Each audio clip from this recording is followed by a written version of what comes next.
Hello everyone, Scorm here and welcome back to my channel. In today's video I want to go over someone that hasn't been covered a lot in great detail by most of the content creators that we are familiar with, and that character is Loki.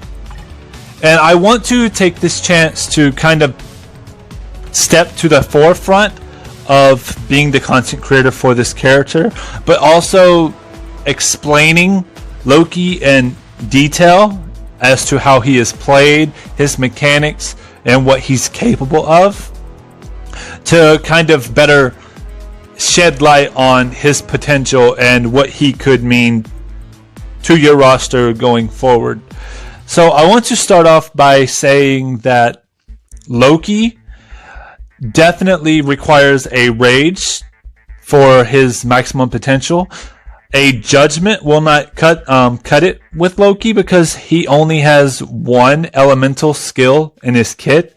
So judgment's not going to be the play because everything else has energy attack. So if you can't give him a rage and you can't tier 3 him, he may not be the right option for you. But if you do have the resources available to you, you're going to get a very unique and special character. Another thing I want to go over with Loki is his natively high ignore dodge rate on his tier 3. As you may know, Knull has high dodge rate. So Netmarble keeps releasing characters that kind of counter this aspect of Knull, and you'll see that in characters like Loki, and I think Valkyrie even has some ignore dodge that she supplies to the team, as well as the reforged CTP of energy also plays a huge role in fighting Knull. So that's something to keep in mind with Loki, that he has such high ignore dodge.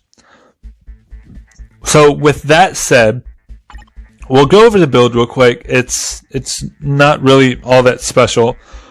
We're using a Power of Angry Hulk ISO set on Knull. I mean, not Knull, on Loki, as well as a Rage, with the build being pretty much optimized towards Rage with very little critical damage because I have not mythicked his uniform. I'm getting there. I'm a little barren on resources right now, so we're gonna get there. So I want to take this opportunity to go into his skills and kind of explain what's going on and what each skill does, as well as giving you the basic idea of his rotation. So his one skill, he applies a chill at the end of it. This is his only elemental skill. It's a really cool animation where you see the animation of Loki come out in the end. His second skill, he also summons an illusion, and he just fires a straightforward beam with a ending explosion.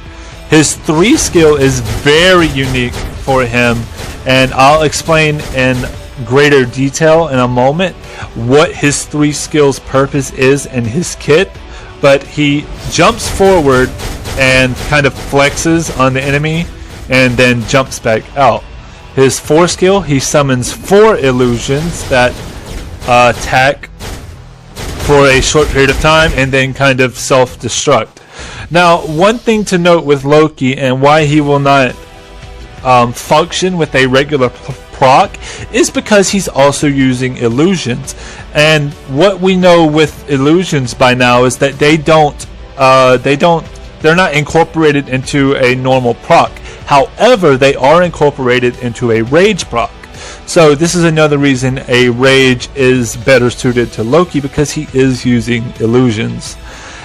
His 5 skill is a long animation with a instant invincibility shield with a ton of hits. So to go over the rotation, let's reset here. We're going to start with 4, 5, jump in with 3, 2, 1. Now I'm going to go over that rotation again. 4, 5, jump in with 3, 2, 1. Now the important thing about 3 in his kit is because by starting off with 4, he jumps back really far.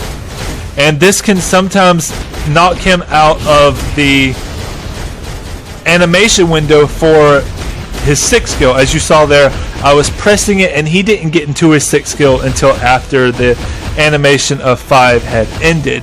This can be very problematic for Loki's flow of combat, and this is rectified by using his 3 right after 5, which closes the distance. So the rotation for Loki becomes 4, 5, 3, 2, 1. Let's do that again. 4, 5, cancel 3, 2, and then 1. And then his tier 3 rotation becomes 4, 5, 3, tier 3, cancel into 2, 1. We're going to go over that one more time. 4, 5, 3, 2, 1. That is his basic rotation. This is how you will be playing Loki until he builds up his tier 3. And the good thing about Loki is he builds up his tier 3 very quickly. Pretty much every second rotation his tier 3 is up. So we're going to do the tier 3 rotation one more time, and then we're going to kind of go into combat and test him out in muddier, dirtier waters. We're going to, you know, sink or swim, so to speak. So 4, 5, 3, tier 3, cancel into 2, and 1. That's Loki's basic rotation. Now let's go check him out in. So before we get into combat, I want to go over his team and why I've chosen who I've chosen to be on his team. Never mind Luna Snow, the most important thing here is Doctor Strange. Now, as we went over earlier with Loki, he has very high ignore dodge in his tier 3, 80%. So when you add in Doctor Strange with Loki, you get even more ignore dodge for a grand total of 100%. Ignore dodge in Loki's kit versus Knull. This causes a huge spike in Loki's damage output, and one thing that maybe people kind of don't realize when using Loki that you kind of need versus Knull, as well as give him a healthy amount of energy attack. And another thing I want to go over as well with the Doctor Strange team up is like he's the best. He's just the best team up with Loki, the two Sorcerer Supremes, man. But Loki gets to use his 5 skill as the co-op skill with Doctor Strange. This is a momentous increase in his damage, because this allows Loki to use 2 5 skills during his tier 3 for some seriously maniacal damage. And we'll go over that in a minute when we go to fight Knull in a stage 3 solo, no support clear. Yeah, Loki is truly impressive and very unique. The strikers are pretty much just, we have a healer and anti-venom, and we have the debuff remover in Ancient One. Yeah, Loki requires a lot of medical aid because he just doesn't have a lot of defensive capabilities in his kit. That's the biggest drawback for me with Loki, is just how inept he is defensively. But besides that, the damage is there. You know, he's definitely got the damage potential. So with that said, let's go fight Knull. So I wanted to take an opportunity here to do some live commentary during the fight with Knull and explain Loki's rotation and, you know, what's going on. So we're gonna start with going over his base rotation, which is 4, 5, 3, 2, 1, just as we explained in the skill preview. A good thing about Loki is that his tier 3, if you're using this rotation, is always going to be up on his second rotation. So we get the opportunity here to use his double 5 tier 3 rotation for some seriously impressive damage. And another good thing about Loki is that he's able to get off his skill animations very quickly. Even when he's rooted, he's still able to fire off skills and just constantly poke at Knull, constantly doing damage, which is really unique to Loki, and it really helps him out in the long run versus Knull.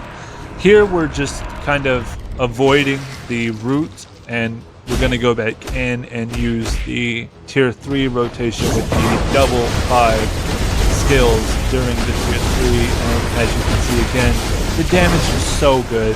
This is, again, Loki no support, just his own raw damage, and the 100% ignore dodge really helps him out in just getting his absolute maximum damage off of it. So we're going to try to get into the next phase without using the co-op button, and we did. Very good. So we'll go into the next phase with the co-op button at the ready. So the game plan here is to just go to tier 3 as quickly as possible before we have to run around like a chicken with our head cut off when he does his root attack. So we're going to have the opportunity soon to do that rotation right before we have to go running, and we will be able to deal damage while we are running, which is again really unique to Loki, and it really helps him out with his clear times. And because we were able to just deal damage while we were running, we're quickly into the next phase. So we're just going to play it safe. We're not going to do anything too crazy because, again, our clear time is pretty much locked in right now. It's just all about staying healthy, keeping him healed, and not making silly mistakes. And again, his tier 3 rotation is up every second rotation. So we're not going to get the chance to pull it off here, which is fine. Again, our clear time is not in question right now. We're making brilliant progress, but we will be able to fire it off here.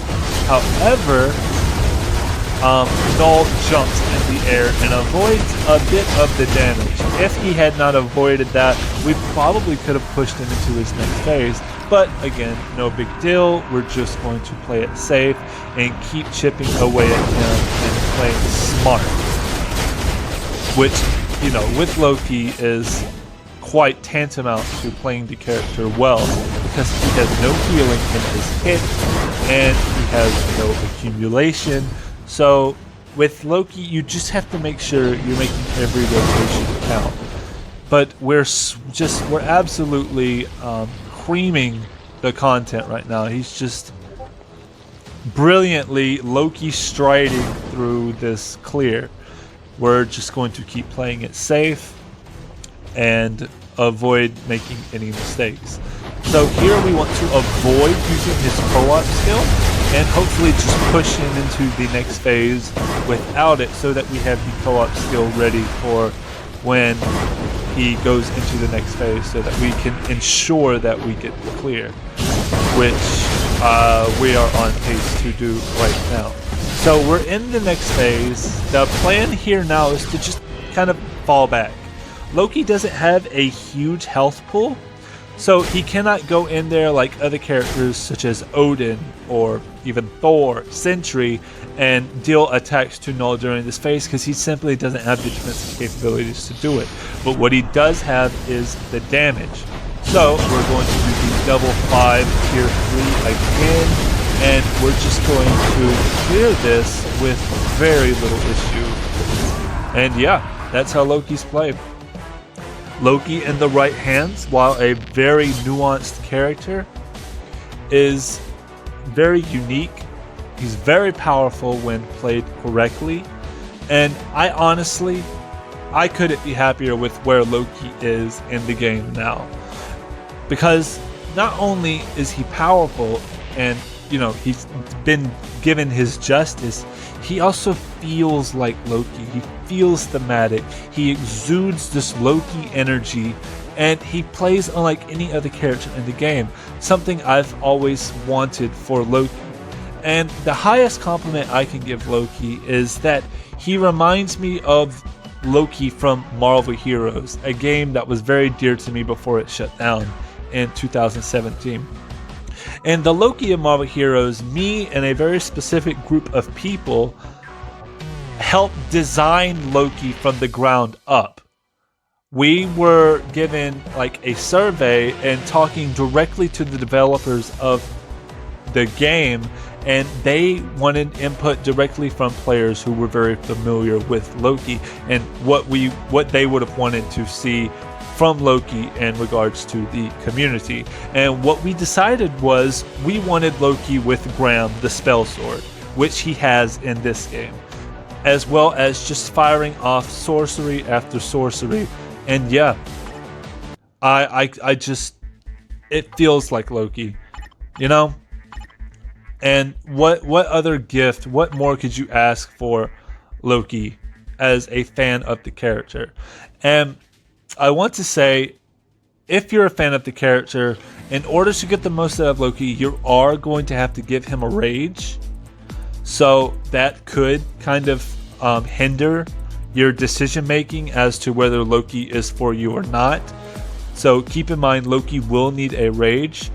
But with Loki being fully optimized, he is also an ABX meta for Universal Villain Day. So if you want or have a need for a Universal Villain in your roster, Loki is the most affordable option, more so than Dormammu and Thanos. I believe he is viable for the entire kind of rotation of ABX because he has all of the effects in his kit. And yeah, Loki, man. I at this point, I'm at a loss for words. I'm going to end the video here. I want to thank everyone for your continued support for me over all this time. I know that my uploads are very sporadic, but thank you, and I'll see you next time. Bye.